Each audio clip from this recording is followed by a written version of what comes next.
ប្រវត្តិតុលាការ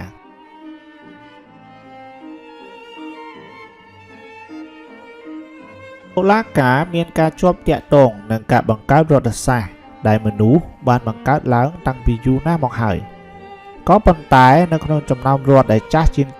គេសង្កេតឃើញអេស៊ីបុរាណបានចាប់ផ្ដើមបង្កើតប្រព័ន្ធតុលាការនេះមុនគេនៅពេលដែលមានជម្លោះព្រះរាជាបានដើរតួនាទីយ៉ាងសំខាន់នៅក្នុងការធ្វើជាអាជ្ញាកណ្ដាលកាត់សេចក្តីនៅក្នុងបញ្ហាទាំងនោះតួនាទីរបស់ស្ដេចក្នុងនាមជាអ្នកកាត់ក្តីមានច្រើននៅក្នុងដំណើរដឹកនាំរដ្ឋរបស់ប្រទេសជាច្រើនក្នុងពិភពលោកក៏ប៉ុន្តែក្រៅពីស្ដេច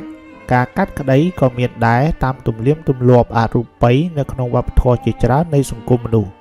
ដែលមានដូចជាការស្បត់នៅចំពោះមុខវត្ថុស័ក្តិសិទ្ធិដែលប្រជាជនមានជំនឿតាមតំបន់នីមួយៗដោយអនុវត្តទៅតាមកិច្ចពិធីតាមជំនឿផ្សេងៗគ្នា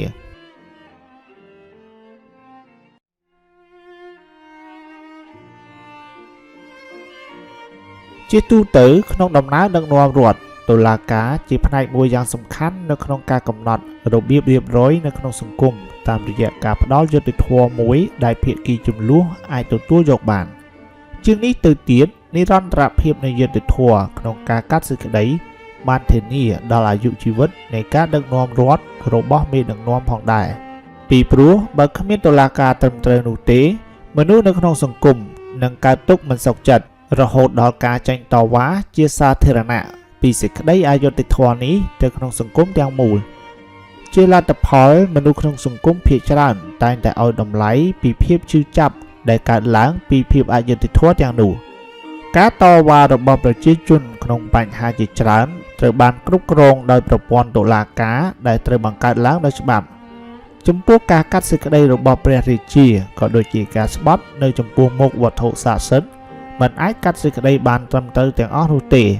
និងម្យ៉ាងទៀតជាលក្ខណៈវិទ្យាសាស្ត្រការកាត់សេចក្តីទាមទារនៅនីតិវិធីច្បាប់ច្បាស់លាស់ដែលមានចែងនៅក្នុងនីតិវិធីរបស់តុលាការនីតិវិធីរបស់តុលាការចេះតែវិវត្តបន្តិចម្ដងដូចជានៅក្នុងសង្គមលោកខាងកើតដែលមានចិននិងឥណ្ឌាផ្ទុយពីលោកខាងកើតវិស័យតុលាការមានការរីកចម្រើនខ្លាំងនៅក្នុងសង្គមលោកខាងលិចពោលគឺអង់គ្លេសវែលនិងក្រោយមកទៀតបារាំងដែលជាអ្នកបង្កើតប្រព័ន្ធតុលាការដំបូងគេសម្រាប់ដាក់ទោសព្រហ្មទណ្ឌនៅក្នុងឆ្នាំ1830មានការផ្លាស់ប្ដូរចំពោះតុលាការដែលមានអាយុជិត300ឆ្នាំដោយច្បាប់លក្ខន្តិកៈច្បាប់នៅឆ្នាំនោះតុលាការនៃសម័យទំនើបត្រូវបានបង្កើតឡើងហើយមិនយូរប៉ុន្មានតុលាការព្រហ្មទណ្ឌកណ្ដាលថ្មីត្រូវបានបង្កើតឡើងដោយបង្រួមរដ្ឋបាលយុត្តិធម៌នៅក្នុងទីក្រុងឡុងនិងតំបន់ជុំវិញនៅក្នុងឆ្នាំ1856ចៅក្រមនៃតុលាការទណ្ឌកម្មកណ្ដាលក៏ត្រូវបានផ្ដល់សិទ្ធិអំណាចបើកសវនាការក្តីនៅក្រៅយុត្ថាធិការធម្មតារបស់តុលាការដើម្បីធានាឲ្យមានការជំនុំជម្រះក្តីដោយយុត្តិធម៌ដែលមានការរើសអើងនៅក្នុងមូលដ្ឋានឬនៅពេលដែលអាចផ្ដល់នៅជំនុំជម្រះដំបូង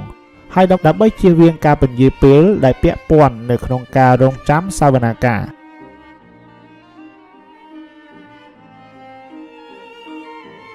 នៅក្នុងឆ្នាំ1873សភាបានអនុម័តច្បាប់យុត្តិធម៌ដែលបានច្របាច់បញ្ចូលគ្នានៅច្បាប់រួមនិងសមត្ថធម៌ច្បាប់ដដែលនោះត្រូវបានបង្កើតតុលាការជាន់ខ្ពស់និងសាលាឧទ្ធរណ៍និងផ្ដល់សិទ្ធិប្តឹងឧទ្ធរណ៍នៅក្នុងរឿងរដ្ឋប្រវេណី